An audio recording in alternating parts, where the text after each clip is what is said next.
नमस्कार।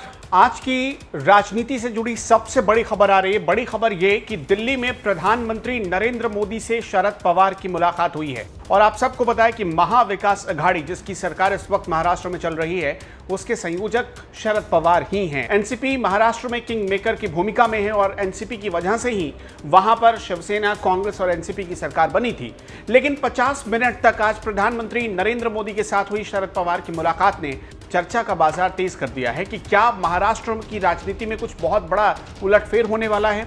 ये चर्चा इसलिए भी हो रही क्योंकि खबर ऐसी आ रही थी हाल के कुछ दिनों से कि कांग्रेस, एनसीपी और शिवसेना के बीच महाराष्ट्र में सब कुछ ठीक नहीं चल रहा है और इसी वजह से ऐसी खबरों के बीच प्रधानमंत्री नरेंद्र मोदी से शरद पवार का मुलाकात करना और 50 मिनट तक मुलाकात करना अपने आप में मायने रखता है।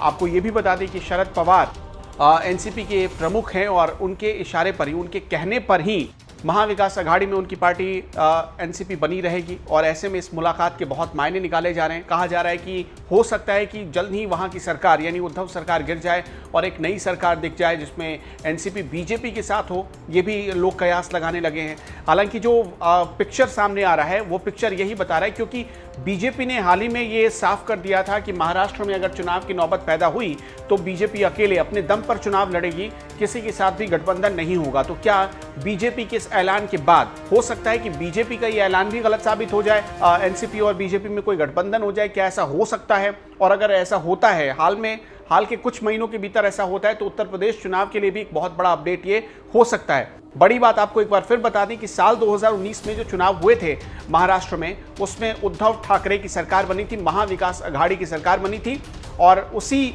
महाविकास अघाड़ी की सरकार में जो किंग मेकर की भूमिका में है वो हैं शरद पवार। 2019 में 104 सीटें यानी सबसे बड़ी पार्टी महाराष्ट्र में बनकर उभरी थी बीजेपी। 228 विधानसभा की सीटें हैं महाराष्ट्र में, उसमें 104 सीटें बीजेपी को हासिल हुई थी, 56 सीटें शिवसेना को हासिल हुई थी, 54 सीटें एनसीपी को यानी शिवसेना के साथ साथ एनसीपी ने शिवसेना को कड़ी टक्कर दी थी। 54 सीटें एनसीपी को हासिल हुई थी और 43 सीटें कांग्रेस ने जीती थी। उसके बाद एनसीपी, कांग्रेस और शिवसेना ने मिलकर वहां पर सरकार बनाई थी। लगातार हाल के कुछ दिनों में जो उद्धव सरकार के फैसले थे उस पर शरद पवार अपनी नाराजगी जता चुके थे।